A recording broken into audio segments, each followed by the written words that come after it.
Assalamualaikum warahmatullahi wabarakatuh. Waalaikumsalam warahmatullahi wabarakatuh. Kumaha barudak well? Kalau memang well, sekarang kita di pertemuan kedua ini. Kita akan lanjutkan pertemuan sebelumnya tentang karya ilmiah. Sebelum kita memulai pembelajaran, baiknya kita berdoa dulu. Silahkan dipimpin ketua kelas. Amin. Sebelum belajar, mari kita berdoa terlebih dahulu. Berdoa dimulai. Selesai ucapkan salam. Assalamualaikum warahmatullahi wabarakatuh. Waalaikumsalam warahmatullahi wabarakatuh. Masuk semua, berdak. Siapa yang izin? Yang sebenarnya mau persiapan buat SKS juga ya? Oh, Asna ya? Ya, Asna. Oke. Asna nyanyi solo, nyanyi solo. Ini Solo. Oh, jauh ya nyanyi. Kasih sakit, Pak. Paman kemana, Paman? Oh, izin keluar, Pak. Oh, izin keluar. Ya, silakan, Paman. Enggak apa-apa ya, kita gitu, Pak. Jangan kembali lagi sampai jam selesai. Tapi Paman, Bapak kan lagi video. Kita lanjut ya. Tadi bisa terulang kedua ini. Kita akan lanjutkan materi sebelumnya tentang karya ilmiah. Nah, yang ingat pertemuan kemarin membahas tentang apa? Pengertian. Ya, P apa? Pengertian. Pengertian dari karya Ilmiah. Ada yang tahu pengertian karya ilmiah? Sudah? Bapak sendiri tahu kapan? Yang isinya tentang penelitian. Ya, jadi apa? Karya penelitian ya, karya Tulisan hasil pengamatan, Pak. bagus banget. Suka Isi fakta, Pak. tentang pengamatan ya. Pengamatan. Terus apa lagi tadi? Siapa yang bilang? Berisi Fakta. Plagiarisme. Fakta. Ya, karena dalam penulisan itu selalu ada syarat plagiasi ya. Minimal dalam karya ilmiah itu 25. Itu tergantung instansinya. Jadi plagiarisme. Wah, ini murid-murid Bapak yang tersebut udah berpintar ya. Jadi Bapak pengajar ya asal.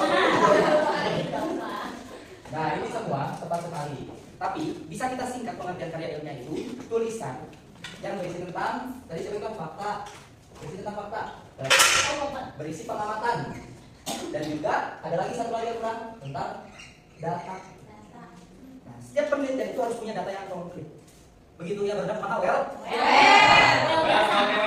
Nah, di pertemuan kali ini sebelum kita bahas tentang materi, baiknya kita tahu tujuan kita belajar ini. Jadi tujuan kita ini Bapak bagi ke dalam 4 kelompok 4 klasifikasi. Yang pertama, kita memahami pengertian karya ilmiah. Sudahkah kalian paham pengertiannya? Karya ilmiah yang berisi Fakta. 100 buat masyarakat. Nah, yang kedua, tujuannya itu mengenal struktur dasar karya ilmiah. Nah, di pertemuan ini kita akan mengetahui struktur-struktur dari karya ilmiah. Nah, yang ketiga itu kita bisa mengidentifikasi ciri kebahasaan dari karya ilmiah. Layaknya tulisan-tulisan formal itu pasti memiliki karakteristik kebahasaan yang berbeda. Karya ilmiah berbeda dengan kebahasaan pada cerpen. Ya, atau isi.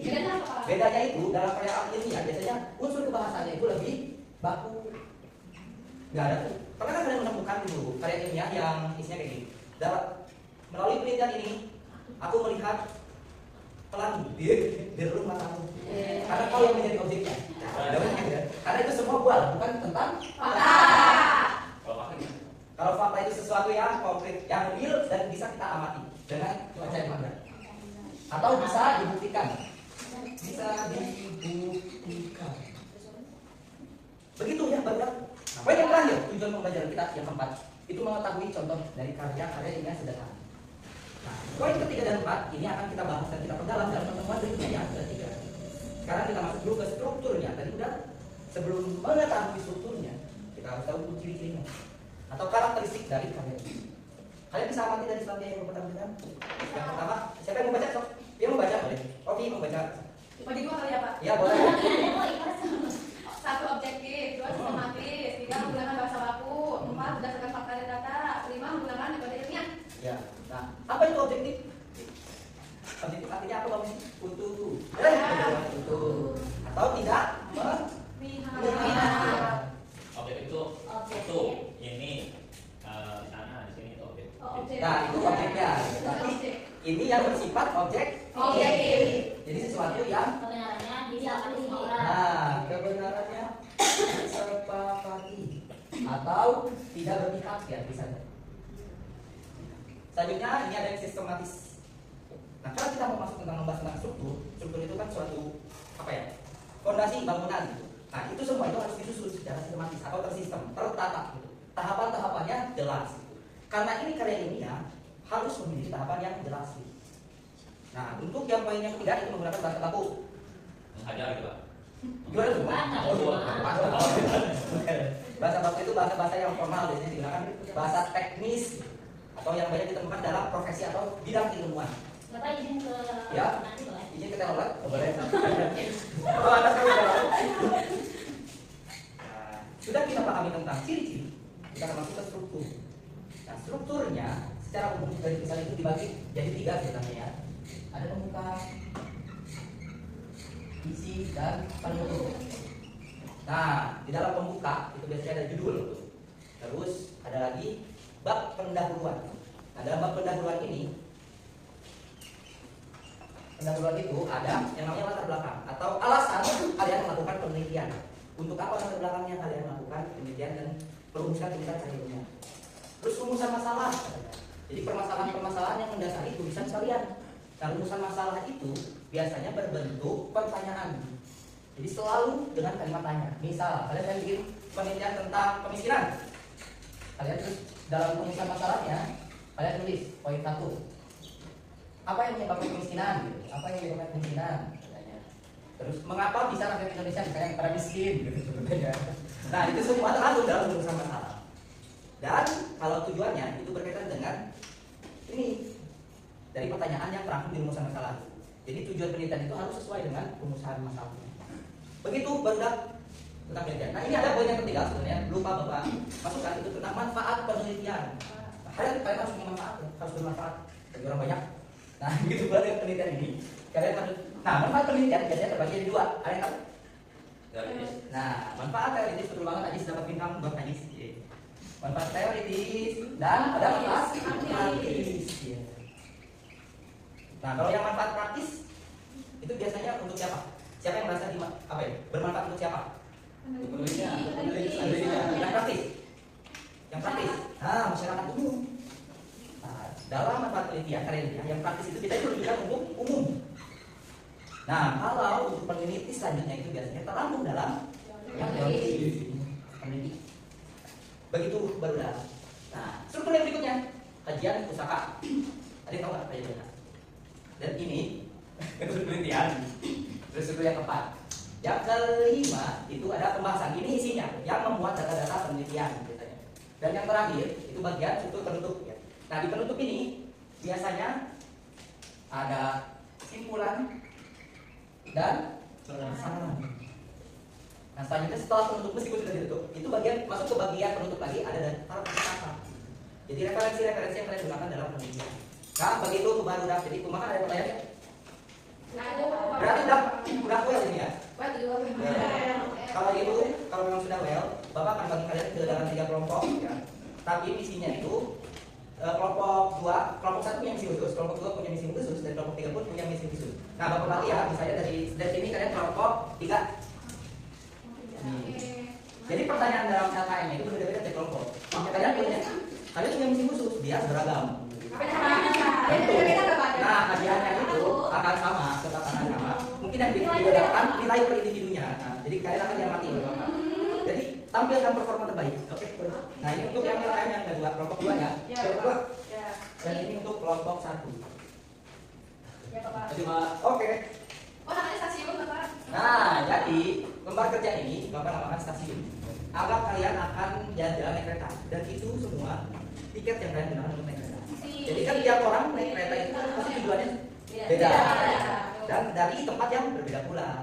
Jadi ini stasiun pertama, terus dari pertama kalian ke stasiun kedua.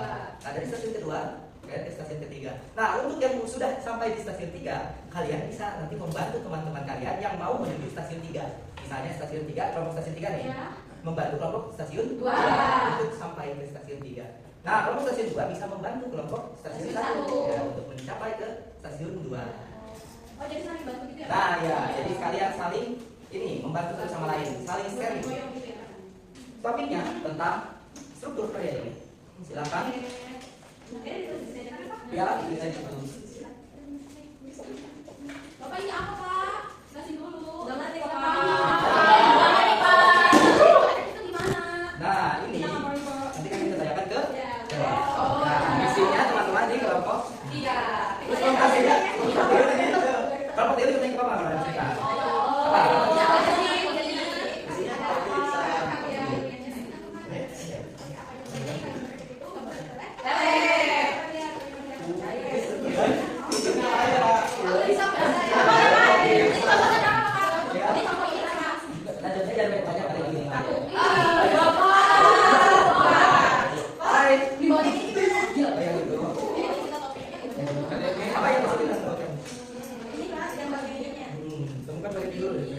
Nah, kamu coba lihat dari karya ilmiah yang udah ada. Gitu. Dari judul itu biasanya terletak di bagian Atas. atas. Nah, Kamu satu-satu kan? semuanya. Ya, terus Nah, kamu udah selesai kan kok? Belum. Ya udah, sebagian dari kelompok Iya, iya, ya. iya. Itu kan dari kelompok 3. Gimana? Sudah selesai? Sudah lagi. Sudah selesai. Ya, sebelum itu ya kita dulu. Ya kita dulu kita istirahat dulu ya. Kita bakal games. Nah, gamesnya itu siap tembak dor. Judul gamesnya. Jadi kelompok stasiun 3 itu kata kuncinya dor. Ingatin ya, dor. Untuk stasiun 2 kalian kata kuncinya siap. Untuk stasiun 1 tembak. Oke, ingat ya? Ini apa? 3. Anggap ini tongkat instruksi. Jadi kemanapun ini ditunjuk kalian sebut kata kuncinya. Oke?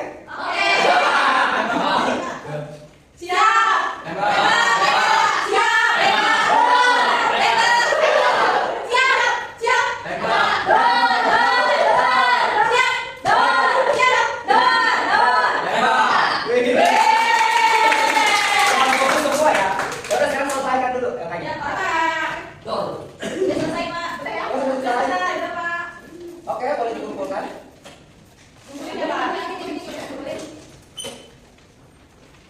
Benar.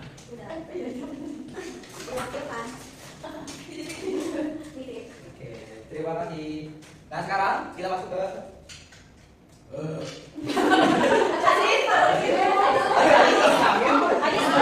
Oke, berakhir. Nah, sekarang kita masuk ke tahapan terakhir pembelajaran.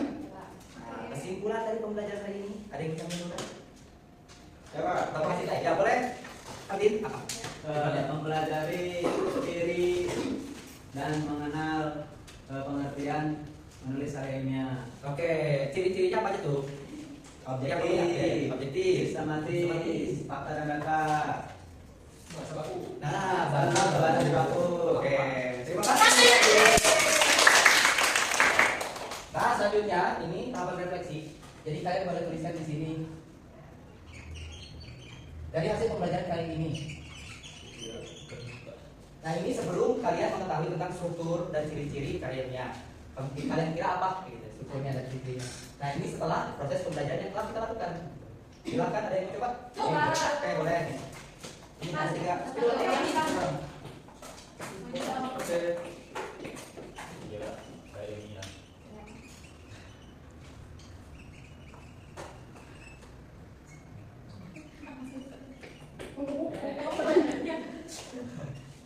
Iya, kayak ini ya. Kira karya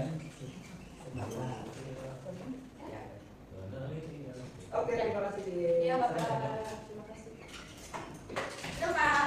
Oke, terima kasih. Udah, Pak. Terima kasih, Cica. Oke. Nih katanya kata B, kukira karya ilmiah bersifat karangan semata. Terus ternyata pada nyatanya Bersifat fakta. fakta, ya betul. Dan harus Objektif. Nah ini menurut pendapat dari Tiara, penelitian itu disengaja, Tiara penelitian disengaja. Ternyata harus ada Tujuan. dan harus punya Manfaat. Iya. Nah yang terakhir ini dari Ica, katanya Ica kira strukturnya itu bebas. Ternyata karya ilmiah punya struktur yang jelas. Ya baik. Ada pertanyaan? Nggak ada Ya, Bapak. oke, terima kasih atas perhatian dan partisipasi dari teman-teman. Semoga pembelajaran kali ini bisa bermanfaat untuk kita semua. Amin. Wassalamualaikum warahmatullahi wabarakatuh. Waalaikumsalam warahmatullahi wabarakatuh. Hebat. Hebat, hebat. Hebat, hebat.